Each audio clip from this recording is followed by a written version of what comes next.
Good afternoon. Today we have our Ayush Minister of Himachal Pradesh, Mr. Yadvinder Goma, basically from Jajasinghpur constituency, and I would like to ask him like how these Ayush services are going to the root level of the villages and the very deep-rooted villages of Himachal Pradesh. Basically हमारी जो dispensaries हैं Ayurvedic dispensaries we have around about 1100 in the state and the main motto of the Ayurvedic department is pertains to कि हम basically गांव स्तर पर जो है जो हमारी आयुर्वेदिक सर्विसेज हैं तो हम उनको प्रोवाइड कर सकें। So in spite of that we are doing our best और हम अपने कैंप्स ऑर्गेनाइज कर रहे हैं स्कूल्स में, इन हमारे महिला मंडल्स में, और साथ में जो भी हमारी डिग्निटरीज़ हैं, सोसाइटीज़ हैं, उसमें हम जो है कैंप्स ऑर्गेनाइज कर रहे हैं। और फ्री कैंप्स के साथ साथ हम उनके फ्री चेकअप्स एंड मेडिसिन जो है वो हम प्रोवाइड करके दे रहे हैं। और साथ ही साथ हमने टूरिज़्म को भी we are going to collaborate tourism and Ayurveda equally.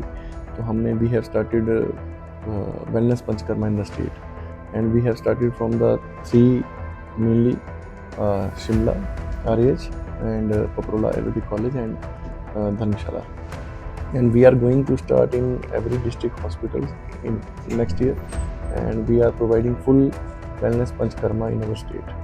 Okay, sir.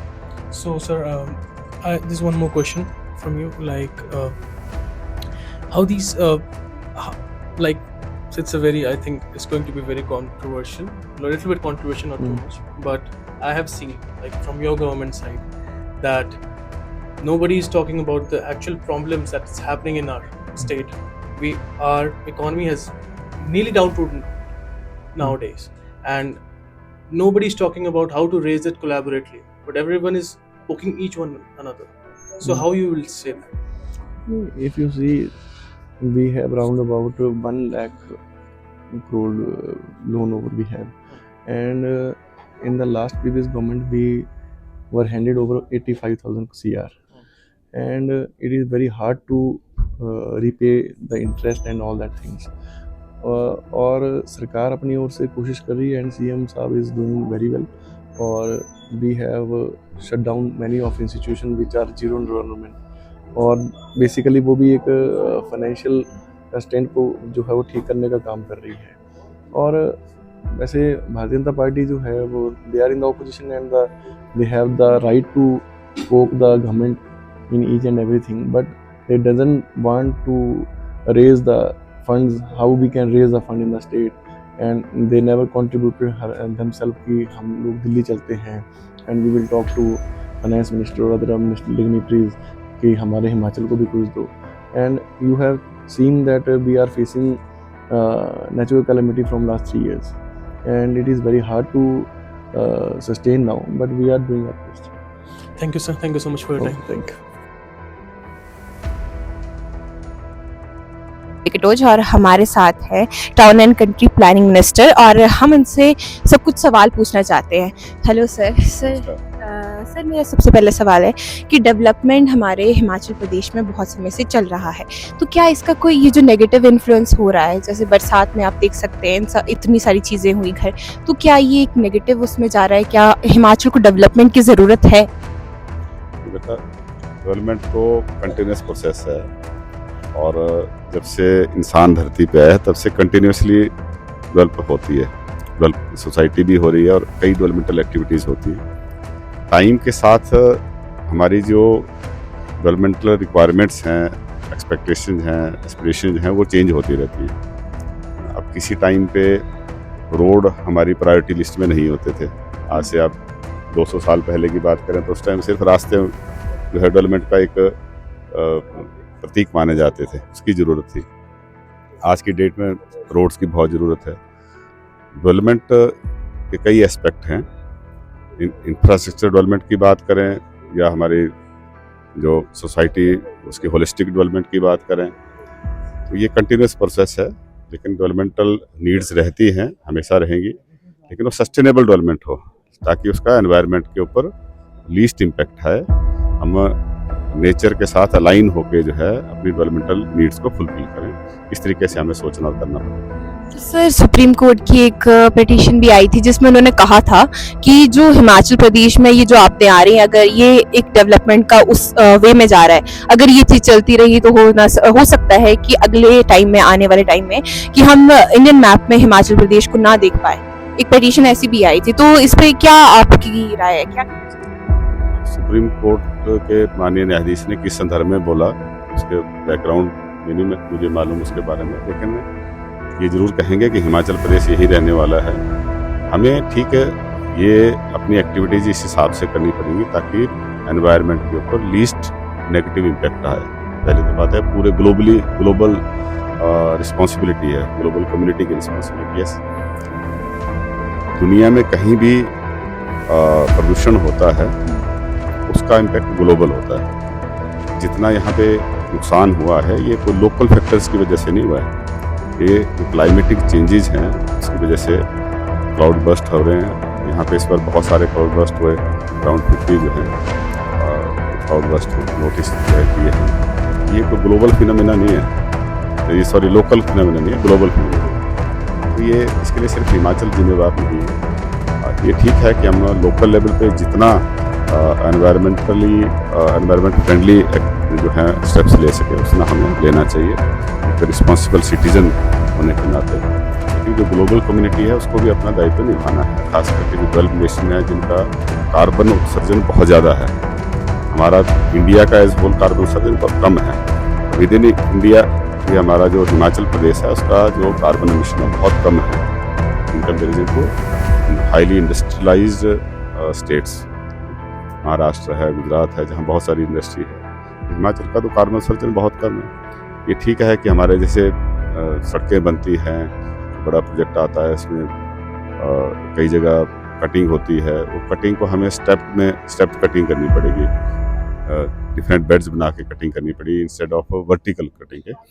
लेकिन उसमें भी फिर ज़्यादा स्पेस प्रभावित होता है ना। तो दोनों चीज़ें जो हैं ये हमें कहीं ना कहीं बैलेंस बना के जो है आगे बढ़ना पड़ेगा। मेरा लास्ट क्वेश्चन ये है कि क्या टूरिज्म हिमाचल प्रदेश के लिए अच्छा है? टूरिज्म होना चाहिए रिस्पॉन्सिबल टूरिज्म और नेचर टूरिज्म और एक सस्टेनेबल एक्टिविटीज़ के साथ जुड़ा हुआ हमारा टूरिज्म एक्टिविटीज़ होनी चाहिए, ताकि हम नेचर को ही जो है सबसे बड़ा अट्रैक्शन बनाकर टूरिस्ट को परोस सकें। हिमाचल प्रदेश में लोग जो आते हैं यहाँ पे नेचर को एंजॉय करने आते हैं, किसी बड़ी बिल्डिंग्स में रहने के लिए नहीं आते। वो तो शहरों में भी बहुत हैं। यहाँ के जो नेचुरल लैंडस्केप्स हैं, हमारे पहाड़ हैं, वैलीज हैं, उनका आनंद लेने आते हैं। जहाँ घने जंगल होंगे उसको ज़्यादा पसंद करेंगे। जहाँ हमारी जैसे कांगड़ा में कूलें बहती हैं, हमारी जो खड्डे हैं, नदियाँ हैं, उनमें पानी है, वो अट्रैक्ट करता है टूरिस्ट को। हमें नेचर कंजर्वेशन की तरफ, उसके प्रिजर्वेशन की तरफ जो है आगे बढ़ना है। हमारी सरकार ने वनों का संवर्धन और संरक्षण के लिए भी कदम उठाए हैं। अभी राजीव गांधी वन संवर्धन योजना लाए हैं ताकि लोकल कम्युनिटीज़ को भी हम इन्वॉल्व कर सकें एनवायरमेंटल प्रोटेक्शन जो रिलेटेड एक्टिविटीज़ हैं। और कई तरह के हमने जो पेड़ हैं उनको काटने पे पूर्ण प्रतिबंध लगा रखा है, इसलिए ताकि हमारा जो ग्रीन कवर है वो इफेक्ट ना हो।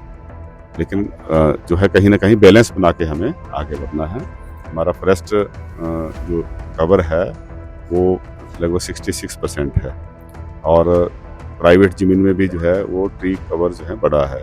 काफ़ी ज़्यादा लोगों ने जो है वो फ्यूल वुड का इस्तेमाल नहीं करते हैं, इसलिए जो है पेड़ कटना फ्यूल वुड के लिए काफ़ी कम हो गया। इस तरीके से हम अगर हिमाचल को एक नेचर के जितना हम नज़दीक रहेंगे उतना ही टूरिस्ट यहाँ ज़्यादा अट्रैक्ट होगा। ज़्यादा अंधाधुंध जो है वो डेवलपमेंटल एक्टिविटीज़ नहीं होनी चाहिए। लेकिन साथ में अभी जैसे पिछले कल हिमाचल प्रदेश को जो सिस्मिक सेंसिटिविटी है उसमें जोन 6 में जो है क्लासिफाई किया है ना। तो इसके अकॉर्डिंगली हर चीज़ में बदलाव आएगा। पहले हम जोन 4 और 5 में थे, अब जोन 6 में जो है पूरे हिमाचल को जो है प्लेस किया है VIS की तरफ से। तो हमारी कंस्ट्रक्शन एक्टिविटीज़ भी इससे जो है पूरी तरह से चेंज होंगी। हमारे जो बिल्डिंग कोड है वो भी चेंज होगा। हमारे सारी डिज़ाइन जो है और कंस्ट्रक्शन एक्टिविटी जो है इससे चेंज, उसमें बदलाव देखने को मिलेगा। Okay, sir. Thank you so much. Is this that like we have many systems for dealing with the chronic diseases like the cancer or anything AIDS, or we talk about tuberculosis. So my question to you is this, that how Ayurveda is just working on these chronic diseases, and what is the upcoming probability that tuberculosis will be treated through Ayurveda? So, if we go with the Ayurvedic treatment with cancer and tuberculosis, we are doing our research and we are following the method they have in the Ayurveda past years, and we are trying to solve the cancer. पर अभी अब जैसे आप chemo कराएंगे, radiation कराएंगे, तो it is not possible in the Ayurveda, so it pertains to allopathy. और basically cancer जो है वो इनिशियली स्टेज पे अगर किसी को पता लग जाता है तो it is curable in Ayurveda also. तो मतलब उसमें कुछ डाइट प्लान जो है वो ठीक करना पड़ता है और भी करना पड़ता है, पर बेसिकली अगर कीमो किसी को लगना है तो it is not possible in the Ayurveda department. तो वो जो है वो एलोपैथी में होता है, कीमो होगा, रेडिएशंस होंगी, तो वो तो फिर आयुर्वेदा में पॉसिबल नहीं है हिमाचल स्टेट में। पर जो हमारे जो पीछे आयुर्वेदिक सिस्टम है उसके अकॉर्डिंगली जो है वो अगर कोई इनिशियली स्टेज पे रूल आउट होता है, बेसिकली पैट स्कैन होगा, तो that is again with the allopathy department. Ayurveda में उसका कोई पता नहीं लगता है। और मोस्टली यू हैव सीन कि जो हमारा कैंसर का जो लगता है पता, तो थर्ड और फोर्थ स्टेज पे ही लगता है। दोज आर वेरी रेयर कि जिनको फर्स्ट स्टेज पे पता लग जाता है कि they are suffering from the cancer.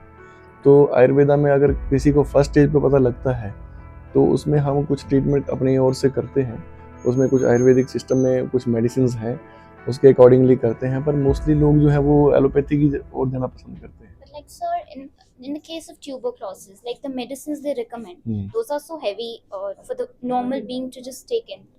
So I think that if that interruption can be sought out with Ayurveda, because it's eventually in the mindset of human that Ayurveda is more effective and less ineffective to the body.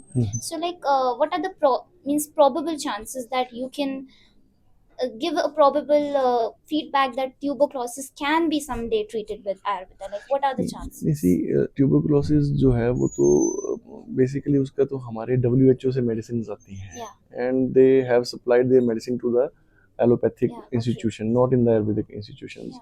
And Ayurveda में जो है उसमें काफ़ी ज़्यादा उसमें if you see कि अगर उसमें आयुर्वेदिक हर्ब्स का जो है उसमें सेंक लेते हैं, उसका जो स्मेल करते हैं, पर it is a lengthy and long process.